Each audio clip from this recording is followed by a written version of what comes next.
Hi, everybody. Welcome back to Homeschool Minnesota. My name is Dayle Annand.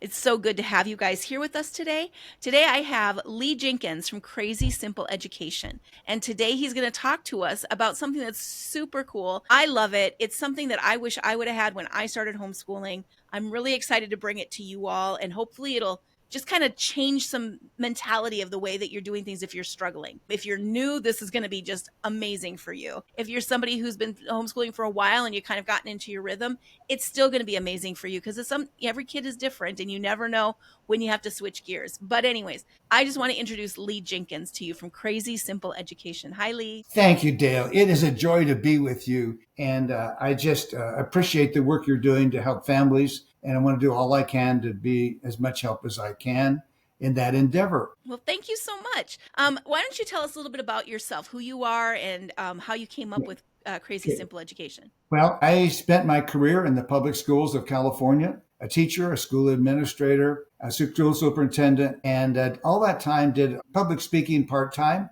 retired early so that I could continue speaking full-time, and have been in most states in about 10 countries out of the country speaking to educators. And recently have been doing a number of speaking engagements for homeschool. And my interest is helping the homeschool families not make the same mistakes they observe in the schools, whether they be public or private. They're kind of the same mistakes. Yeah. So speaking to an audience of homeschool families in Texas, I said, you know that this public school spends $5 million on a new program. And then they find out the teachers and the students hate it. What do? They force the kids to use it, right? They spent too much money, right? Yep, got to do it.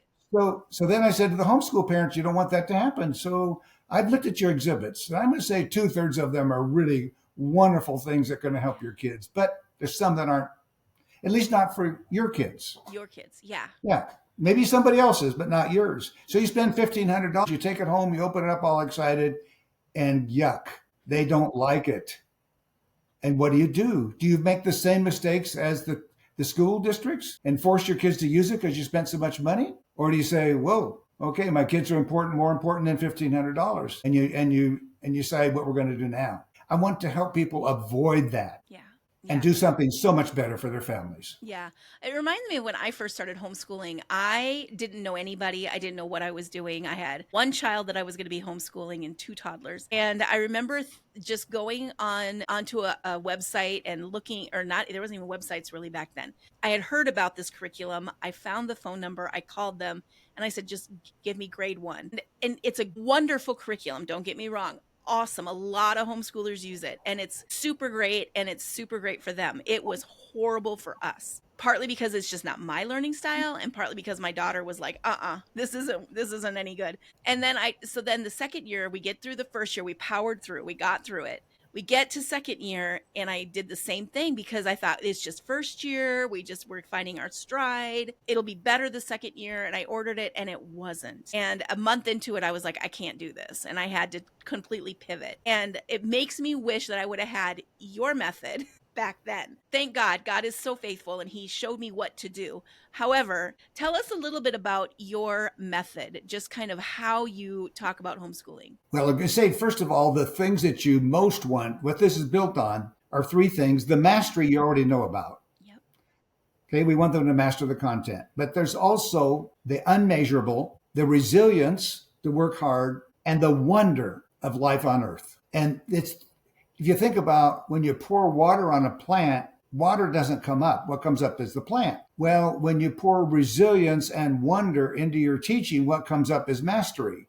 And that's what we want. Now, to explain all of that, I'm going to use the skyscraper as an analogy. The skyscraper that were invented in the early 1900s combined 6 different inventions, and we're going to talk about all 6. I know many of you don't care about construction. Neither do I. Okay. But I think it'll make sense to you. It's going to be simple enough, but be sure you have a pencil to write down to help you remember some of these things that will do it. And two of the skyscraper inventions are for mastery, 2 are for resilience, and 2 are for wonder. So that's going to be our sequence. We're going to go through that, and I think it'll be fun for you. Mastery. The first thing is, what do you want them to know at the end of the year? And many times, the information you need is included in the table of contents in the program you don't want. Because you see, there's the table of contents, which is the curriculum. And then there's the method, which is chapter 1, chapter 2, chapter 3, chapter 4 method. You may not want that method, but you want their contents. So separate the two out. Most of the book is a method, but the first part of it is what you want them. So I'm going to take a simple thing because families are starting out. Let's say spelling. We know how it was in school. You have chapter 1 and test on Friday. Chapter 2, we know that. No, we're going to give them all the words for the whole year. Here they are, all of them. Say there's 150 in first grade. Here's the list. Their kids are going to go, oh, I'll never learn that with wide eyes. No, I'll never make it. Well, it's September now. You'll make it by May, and I'm going to make sure we get there. Yeah. So what is it and tell them so they know where we're going. So that's the steel frame. Now, prior to the invention of the skyscraper, buildings were 4 or 5 stories high at the maximum. If you went higher, the bricks in the 6th story were so heavy they crushed the first floor. It couldn't support it. So when they invented steel and started using steel frame, they could go much higher because steel was so light. When I heard that, I thought, no, that's crazy. Steel's not light. Well, look at a steel frame building before they start filling it in with the walls. Yeah. It's mostly air. Yeah. That's why it's so light. So on your list, what is the steel frame and what is the bricks you don't need? It's trivia. They don't put trivia on that list, but the essential. Now teach trivia. It's fun. It's interesting. They don't need it. My favorite example is memorizing states and capitals. They don't need to know that. What they do need to know, what's essential, is what happens in the capital city of their state that happens in no other cities in the whole state. Yeah. That's important to know. But if you want to know what the capital of Minnesota is and you don't know, look it up. You can always look it up. So separate out essential, what educated people know, and then trivia. Then the second invention is the elevator. Well, the elevator. I mean, if it wasn't for the steel frame, who would need an elevator? In fact, before elevators were invented, bosses had their office on the first floor, and the employees got to climb to the second, third, and fourth floor. All the stairs. Right. Well, you know what happened with the elevator? The boss wants that view on the top floor. Right. Yeah. Right. It changed. Okay. So we need an elevator. So we're going to change from a stairs. I say that the chapter 1, chapter 2, chapter 3, chapter 4 is like a stairwell. Yeah. And you get stuck in there. Stuck. You're a month, week after week after week after week. And the kids, oh my goodness, another one. What's an elevator? How do we do an elevator so kids can just go far more than you ever expected? Okay. So I'm going to tell you, and this is going to sound crazy. Dayle said our company is Crazy Simple Education. It's going to sound crazy. In the title. Yes, but it's simple. Okay. Yep. So let's say you've got the 150 spelling words and you write them all on an index card and you put them in a bucket. It's time for the Friday test. And what do? You reach in the bucket and pull out a word. And you haven't taught it yet. They don't know.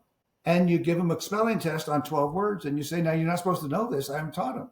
And they have a graph, and the graphs are free on our website, but every week they graph how they're doing. And what do you want? You want by the end of the year that no matter what 12 you pull out of the bucket, your kid spells all 12 of them.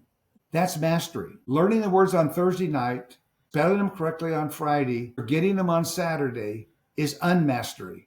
That is American education. Yeah. It goes all the way through medical school. Cram, get a grade, forget. Yep. Homeschool doesn't need to fall into that trap at all. No. Why do children in homeschool have so much more time for enjoyment? It's because they don't have to worry about cramming for the test. They just learn, right? Exactly. Well, you need your system to match what's in your heart. We just want learning. Yeah. And when you do that, you get to measure it along the way and you know that they've learned it. So why is there an elevator? Well, if they get all 12 right 7 times and it's only January and they've already had all 12 right 7 times, you say, whoa, you're done with first grade spelling. Let's get the second grade words. Yeah. And they just keep going. And schools that have implemented with this elevator, you'll have there's a Christian school I'm working with in inner city Phoenix. We have a boy on 5th grade math in first grade because he has the elevator. He keeps we always ask questions of what we want them to know at the end of the year. So if they know it sooner, then they get to go to the next floor. They learn it sooner, they go to the next floor. That's an elevator, whereas a stairwell, we're worried about this little boy because what happens in 2nd grade? If we don't make a change, he's going to have 4 to 6 weeks review of first grade math when he starts 2nd grade. Yeah. And so the elevator was in a classroom, but we need it in the school. Well, the homeschool parent doesn't need to worry about that, right? They are the school. Yeah. So they can just keep taking the kid wherever they are. And the elevator can just go. So don't think stairwell, think elevator. Yeah.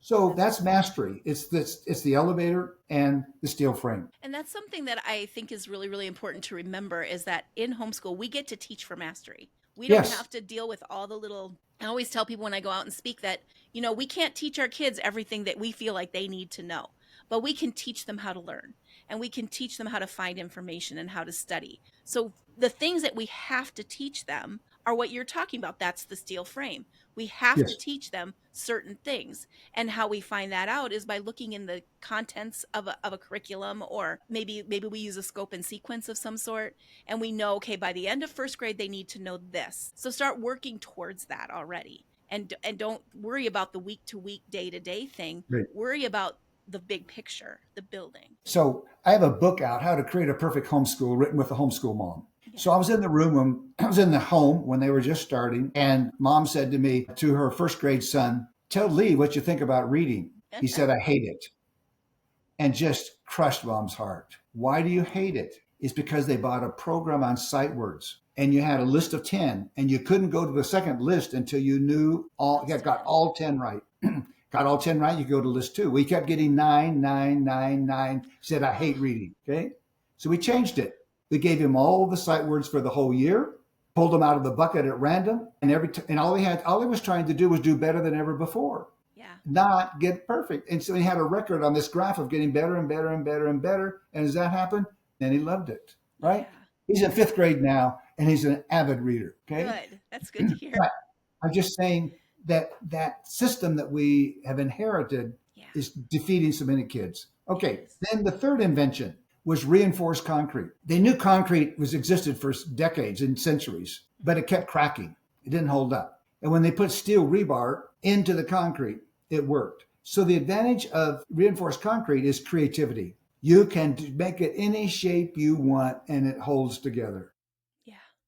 So when you've got your list, now you're free to be creative. One time I gathered from a school from 180 children, they were asked on a regular basis, "What word would you like to learn to read today?" The average student had about 50 words over the course of a year. I got all the words. 180 kids, 50. We classified them. What did the children want to learn? Science. That was their interest. That's cool. Yeah. All the phonics you'd ever want them to know is built into the words they asked for. It's all there. It's not in the sequence in a book. Who cares about the sequence? It's all there in their words. And science was 4 times more interesting to them than fantasy. Yeah. It's let them be creative, let them choose, let them be involved in it. And I with AI went on Chat GPT and said, "Give me 6 really clever, fun ways to teach about adjectives." Here they came out. Bingo. Okay. Yeah. So then you choose what looks the most interesting. Sit down with your kids and say, "We got these 6 ideas. What looks interesting to you? What can we do?" Because adjectives is on your list, but how you get there, enforced concrete. You've got all kinds of creative ways to do it. So many things you can do. Yeah. Right. You're not limited. So then the next one that is necessary for a skyscraper is a crane. That invention, and they grow as the building grows, the crane grows. Yeah. Okay? Huge. Huge. Sometimes cranes are $1 million a piece. Wow. So what does that have to do? What's the analogy for education? It is hands-on. The building is designed on a computer, but it's not built with a computer. You got to get your hands on it. Got to get dirty. I'm working with a company in Indiana, and their tagline is "Activate the hands and you get the brain for free." Oh, I like that. Isn't that wonderful? That's Activate the hands and you get the brain for free. So we want knowledge. That's the mastery. We've talked about mastery so far. Okay. Then we want, what hands-on does is it gives us understanding. It's not just knowing it. You understand some things. So I'm going to just take first grade math assignment, square roots. Okay. You give a child a question, "What's the square root of 9? And they say, "Well, what does square root mean?" Well, that means take 9 little blocks and put them in a square. It's not triangle roots. It's not trapezoid roots. It's not circle roots. It's square roots. Square roots. So put those 9 little blocks in a square. How long are the edges? Well, they're 3. Okay, we did the square root of 9. So you see the understanding that comes from that? Oh my goodness, I just understood square roots. Honestly, I'm not a math person, but you explaining that all of a sudden in my head, I'm like, oh. Okay.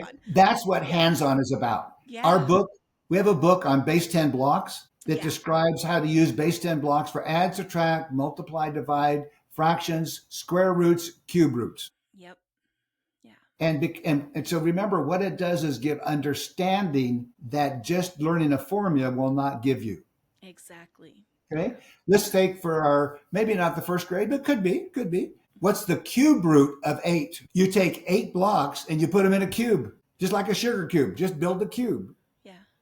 And it'll be 2 by 2 by 2. It'll be too wide, too long, and too high. What's the cube root of 8? It's 2. You see the understanding? So that's what the crane's about. Get their hands on the stuff so that they understand what's going on. We have a set of books called Wordless Books for Young Authors. Yeah. Book 6 just was published, and book 7, we're doing 7 of them.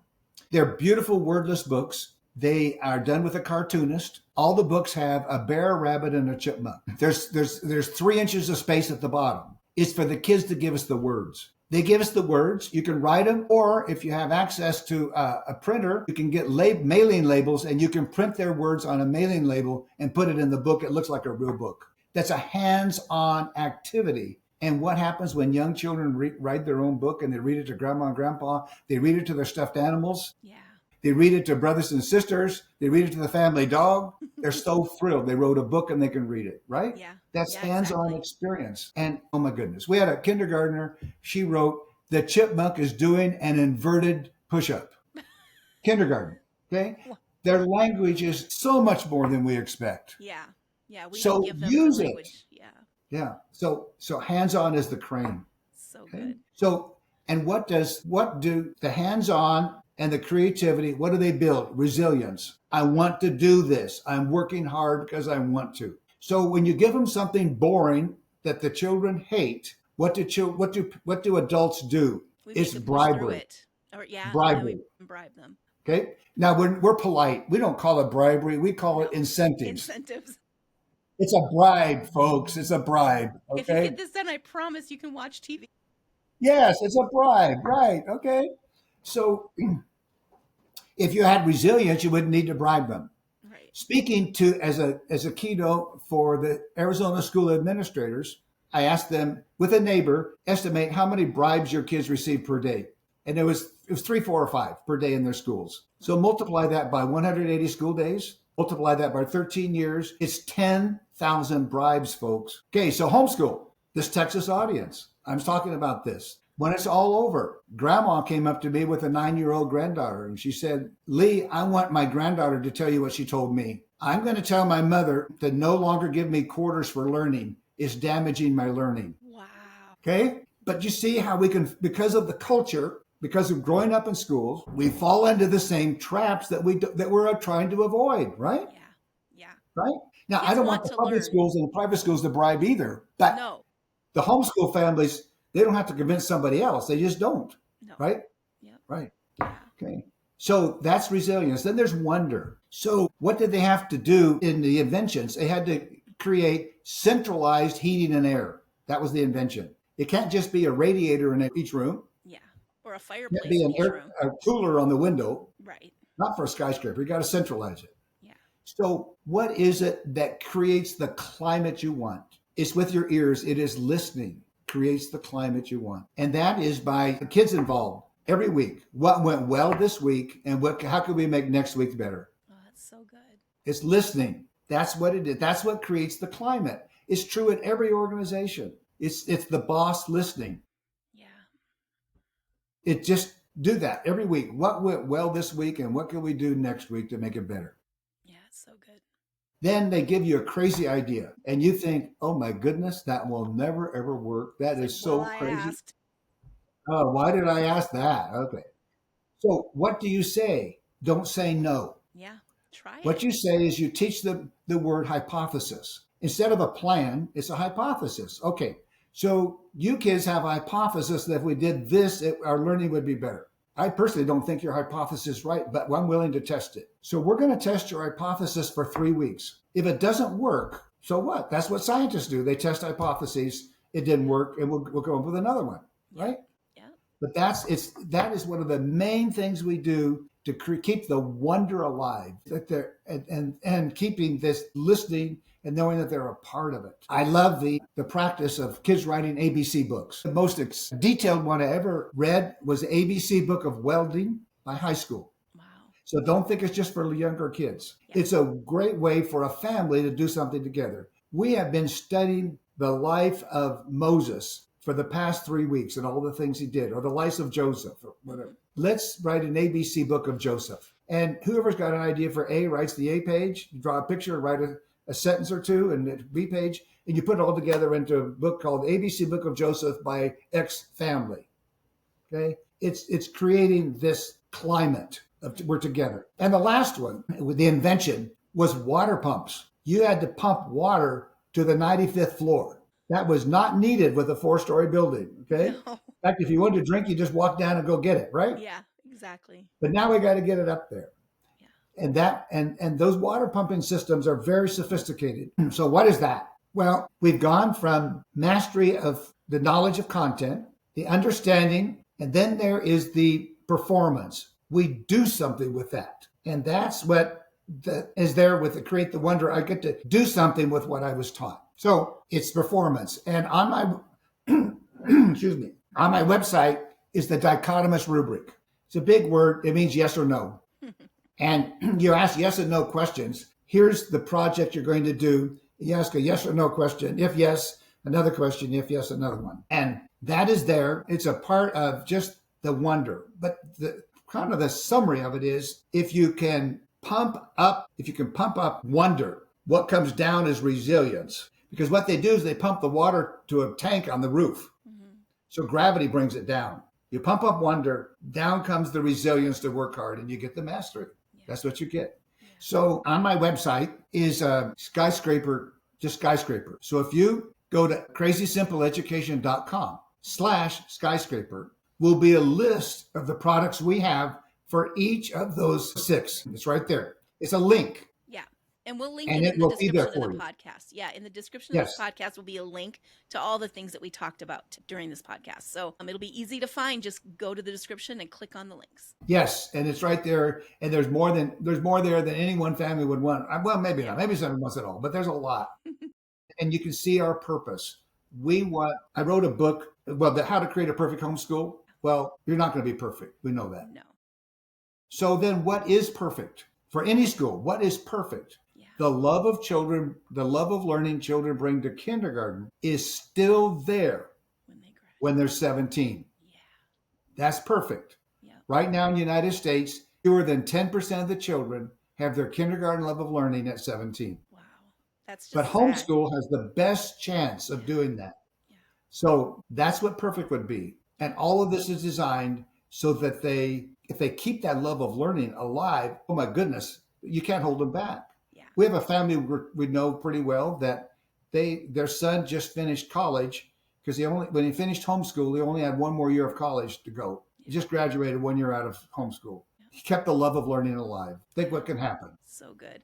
I mean, it's almost like when you get a curriculum, and we're not against curriculum, just so you guys are aware. That's not what we're saying. But the curriculum is like structure. And then everything else that you're adding to it are the mastery, the wonder, the resilience. All these things are what you add to it, but you don't use so the curriculum, you're making it work for you rather than you're kind of having to go, okay, we got to start with lesson 1 and work our way all the way through. Exactly. Right. It's like sometimes that's just not even something you need to do. And sometimes it's not even something you should do. Maybe you need to stay on lesson 1 for a few weeks. Maybe you can skip to lesson 4, but just to understand that we need to weave in resilience, wonder, and mastery into what it is that our children are learning. So your products, just so that people know, you've developed these over the course of years of educational, working with children. And so you've seen these products actually really, you said you use them, don't you use them in like a Christian school in Phoenix? Yes, we've been using them in a Christian school, inner city Phoenix. Mm-hmm. It is a unique school in that there's no ethnic majority. And then also they have kids coming from poverty and kids coming from wealth. Yeah. All together. It's kind of the dream that everybody has. And so, yes, we've been implementing these. The product that is coming to market within a week are race games to build understanding in mathematics. Race for 1,000, race for a week, race to buy a year, race for a day, Yeah. all kinds of them Yeah. that are played with. They're just perfect for home for any family. Yeah. And so those will also be, of course, when you go to the store, you'll see them when they come Yes, out they will be soon. there. Yeah. So, and you've seen really good results in this Phoenix school with your materials, correct? Yes, great. And also, well, just for example, that the first grade class where we started on the quizzes that the standardized test they do, every kid meets standards in the whole room. And we're Yeah. talking See, about that's an great. urban environment. Okay. But Yeah. just taking the elevator, I got from 300 classrooms in 5 different states, teachers using just the first two parts, not the other four, but those two parts, Hmm. check their learning. They had 6 times more learning than the average influence on learning Yeah. because So you're not just holding them back. yeah, just letting a child, they talk a lot about that. John Holt talks a lot about letting a child-led learning. And he talks a lot about the importance of a child investing in their own education. And Yes. I think we forget that because that's not how, I went to public school and I had a great education, but it was the 80s. It was a completely different time. And but I look at like what I tried to do when I started school homeschooling my children was I tried to that's all I knew. So Sure, of we just course. went right into it and I realized very quickly this isn't working, and I don't know if it's because I'm doing something wrong or if my child is struggling in some way. I just didn't know until this third year that I was homeschooling, and my daughter, my young middle daughter, my second child, we went to the library and she was able to get a library card. She was in kindergarten now, and so she got or second year of homeschooling, Right. she got a library card. She picked out a few books, brought them home, and she goes, "Mommy, I'm going to read you this book." And I'm thinking, "Oh, that's so cute. She's going to sit down and tell me what's on the pictures and, just kind of read me the book." Right. But, she word for word read that book to me, and I never taught her reading. And I Yes. looked at her and I said, "What? How did you do that?" And she goes, "Mommy, I listen." The whole time I was teaching my oldest daughter, she was hearing it, absorbing it, and learning how to read without me even having to do a thing. Yes. And And that that's when that's I what you want. realized, yeah, I realized this really has very little to do with me. Yes. Honestly, all I need to do is listen to my kids, follow their direction, and really kind of just get out of the way a little bit and understand that they are going to tell me what they need. And sometimes they may not, they'll tell me by maybe struggling a little bit in something or not understanding or getting frustrated. And it's like, okay, but we're going to push through this. We're going to go back and we're going to review and we're going to make sure we get this, but it's like, I realized that a lot of the issue that was happening was because I was stuck with this particular method of this is how it has to be. And I love your method because it just gives you the freedom to just allow a child to just run with it and a parent to just kind of get out of the way and run alongside their child instead of in front of them. Yes. And I think that's just a really, really good, I think that's a great method personally. Well, Yeah, and it is. yeah, And yeah, just combine when you just remember those three. I've using the term Mr. W helped me. yeah. Well, Mr. W, what is that? Well, that's just a mnemonic device: mastery, resilience, and wonder. That's Wonder. all it is. It's an easy way to But it's remember Mr. it. W. Yes, those three: mastery, resilience, and wonder. So Well, remember Mr. W. yeah, Mr. W. Take him along in your home school. Have your kids illustrate him. Put him on the wall so everybody knows what we're working towards, what our vision is. Yes.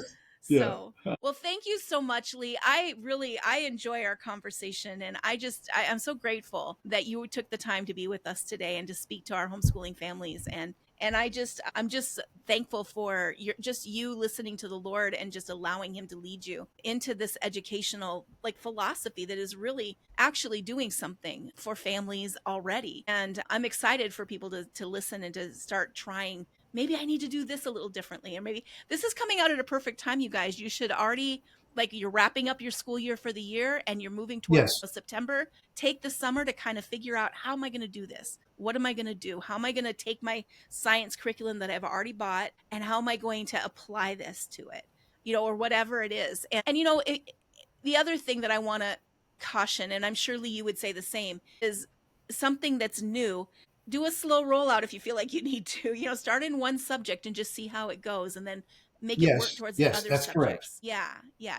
You don't have to just go, we're rehauling everything. Just start with one. Pick one subject like science or history or reading Right. or something, and just kind of start working your way with this and just see where it goes and how you can apply it to your other parts of your education and curriculum. Yeah. Yes, you can do that. I mean, you just mentioned reading. So, say you look at the list, and here's the phonics that people say kids need to know. Yeah. And you say, and it's the double O.